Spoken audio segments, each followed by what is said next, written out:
திமுக சிறப்பான, தரமான, பயங்கரமான ஒரு சம்பவத்தில் வசமாக சிக்கியிருக்கு அப்படின்னு தான் நினைக்கிறேன்.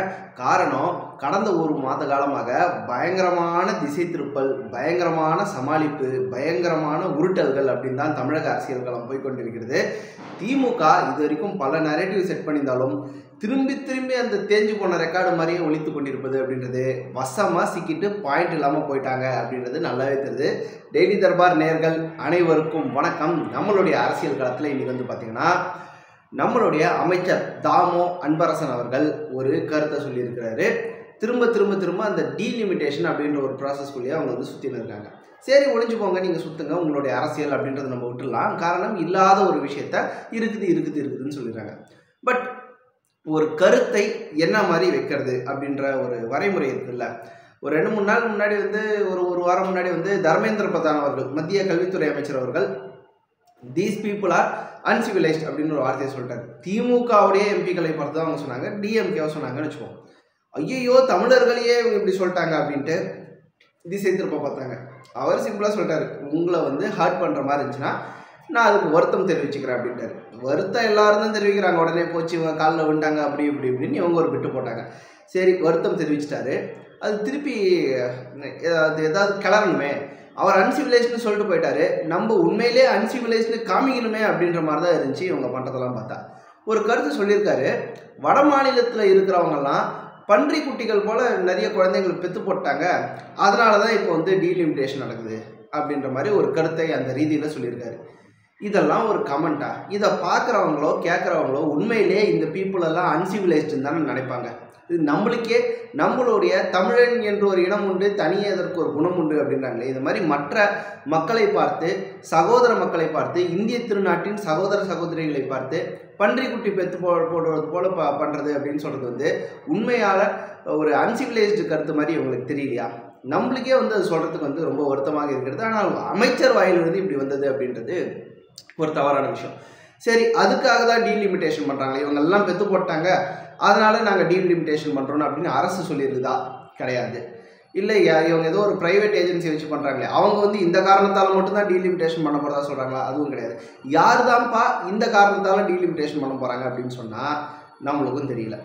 ஆக்சுவலாக எதற்கு இந்த டீலிமிட்டேஷன் ப்ராப்ளம், இந்த பிரச்சனை எதுக்கு வந்திருக்கு அப்படின்னு வந்து பார்த்திங்கன்னா, 1971 சென்சஸ் எடுத்தாங்க, அதை அடாப்ட் பண்ணுறாங்க. 1971 சென்சஸ் எடுத்து அடாப்ட் பண்ணும்போதே எல்லாருக்கும் தெரியுது, இதை திருப்பி நம்ம பாப்புலேஷன் பேசிஸ்லேயே எதுலேயும் வந்து ரிவைஸ் பண்ணி வைக்கக்கூடாது. ஒரு 50 வருஷம் டைம் கொடுப்போம். 50 வருஷம் டைம் கொடுத்து அதுக்கப்புறம் வர டேட்டா வந்து நம்ம எடுப்போம். அந்த டேட்டாலேருந்து நம்ம டீலிமிட்டேஷன் பண்ணிக்கலாம் அப்படின்றாங்க. 50 வருஷம் அந்த மாதிரி அவங்க கணக்கு வச்சதுன்றது 2026 அப்படின்றத ஒரு கணக்காக வச்சுருக்காங்க. 2026 வருஷத்துக்கு அப்புறம் எடுக்கப்படக்கூடிய சென்சஸில் இந்த டேட்டாவெல்லாம் அலசி ஆரஞ்சு நம்ம டீலிமிட்டேஷன் பண்ணிக்கலாம் அப்படின்னாங்க. நியாயமாக வந்து பார்த்திங்கன்னா 2026 அப்புறம் 2031 தான் சென்சஸ் எடுத்துருக்கணும். பட் நடுவில் இந்த கோவிட் வந்ததுலேருந்து ஒரு 2-3 வருஷம் கேப் ஆகி போச்சு. 2021 சென்சஸே எடுக்கலை. ஸோ 2021 எடுக்க வேண்டிய சென்சஸே இப்போ 2026 தான் எடுக்க போகிறாங்க. 5 வருஷம் கேப் ஆகிடுச்சு கோவிட்னால. ஸோ அந்த ரூல்ஸ் படி 2026 அப்புறம் எடுக்கப்படக்கூடிய முதல் சென்சஸ் அப்படின்றது இந்த வருஷமோ இல்லை அடுத்த வருஷமோ எடுக்கக்கூடிய சென்சஸ். அதன் அடிப்படையில் டீலிமிட்டேஷன் பண்ணலாம் அப்படின்றது தான் எடுக்கப்பட்ட முடிவு. யாரோ பன்றி குட்டிகள் போல் பெற்று போட்டதாலலாம் இந்த டீலிமிட்டேஷன் வரல. 1971 இந்த மாதிரி 2026 அப்புறம் எடுக்கணும் அப்படின்றது முடிவு பண்ணப்பட்ட ஒரு விஷயம். சரி, 1971 யார் அதை முடிவு பண்ணா அப்படின்னு பார்த்தீங்கன்னா, கொஞ்சம் கூகுள் பாபாவை கேட்டு பார்த்தீங்கன்னா உங்களுக்கு தெரியும். 1971 காங்கிரஸ், இந்திரா காந்தி தலைமையிலான காங்கிரஸ் வந்து ஆட்சியில் இருந்தது.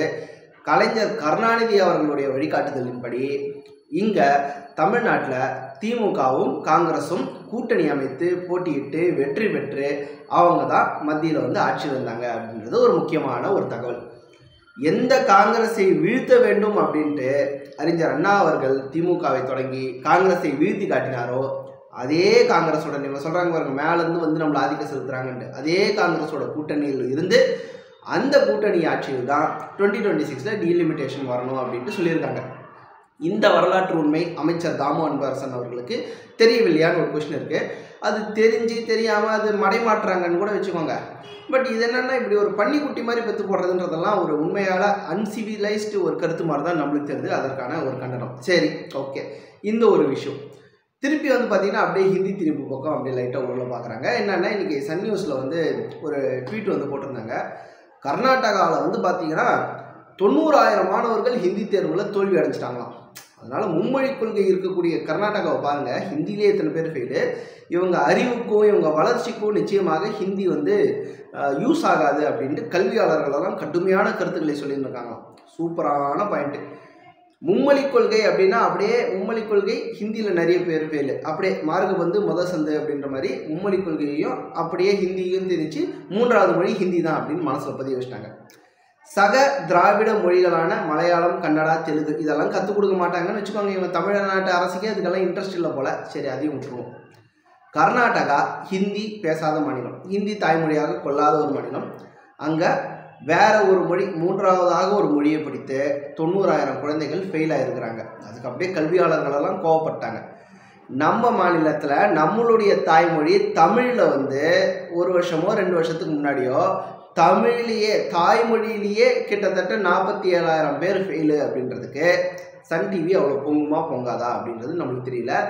இவர்கள் கருத்து கேட்டாங்க பாருங்கள், அந்த கல்வியாளர்கள் பொங்கி எழுந்தாங்களே, அந்த கல்வியாளர்கள் தமிழ்நாட்டில் தாய்மொழியிலேயே தேர்ச்சி பெற முடியவில்லை அப்படின்ற ஒரு விஷயத்துக்கு என்ன மாதிரியான கருத்துக்கள் தெரிவித்தாங்க அப்படின்ட்டு சன் டிவி தான் விளக்கணும். காரணம், வேற ஒரு மாநிலத்தில், பக்கத்து ஸ்டேட் மாநிலத்தில், அந்த மாநிலத்துக்கும் சம்மந்தமே இல்லாத ஒரு ஹிந்தி சப்ஜெக்டில் 90,000 பேர் ஃபெயில் ஆகிட்டாங்க அப்படின்னு வருத்தப்படுற சன் டிவி சொந்த மாநிலத்தில் சொந்த தாய்மொழியில் சொந்த மாணவர்கள் 47,000 பேர் ஃபெயில் ஆகிருக்கிறாங்களே, அவர்களுடைய அறிவுக்கும் வளர்ச்சிக்கும் இந்த அரசு என்ன செய்ய போகிறது அப்படின்ற கொஸ்டினை அவங்க கேட்பாங்களா இல்லையா அப்படின்ற ஒரு கேள்வி வருகிறது. ஸோ இவங்க டீலிமிட்டேஷன் எடுத்தாங்க, அதுவும் ஃபெயில் ஆகிடுச்சு. இப்போ பார்லிமெண்ட்லலாம் போயிட்டு நான் டிஷர்ட்டு போடுறேன், அது போடுறேன், இது போடுறேன் அப்படின்ற மாதிரி பொங்கி கொண்டிருக்கிறார்கள்.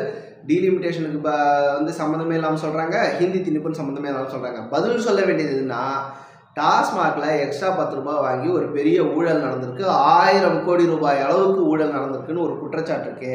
அதுக்கு பதில் சொல்லணும். அதை விட்டுட்டு நார்த்லேருந்து வந்தவங்க எங்களை அடக்க முடியாது, அலெக்சாண்டரோட படையெடுப்பு இங்கே வந்ததில்லை, குப்தரோட படையெடுப்பு வந்ததில்லை, அசோகரோடைய படையெடுப்பு வந்ததில்லை. சரி, ரைட்டு, வரலாற்றில் இருந்தாங்க, அவங்க படையெடுப்பெல்லாம் வரல. ஆனால் இந்திரா காந்தி கூட நீங்கள் கூட்டணி போட்டு டீலிமிட்டேஷன் 2026க்கு அப்புறம் வரணும்னு சொன்னீங்களே, அந்த படையெடுப்பை பற்றி என்ன சொல்ல போகிறீங்க? சோனியா காந்தி கூட கூட்டணி இருந்து ஈழத்தமிழர்கள் கொல்லப்படும் பொழுது கருணாநிதி அவர்கள் அங்கே போய் டெல்லியில் போயிட்டு ஒரு போராடி தன்னுடைய மகனுக்காக மந்திரி பதவிக்காக போராடினாரே, அந்த படையெடுப்பை பற்றி என்ன சொல்ல போகிறீங்க?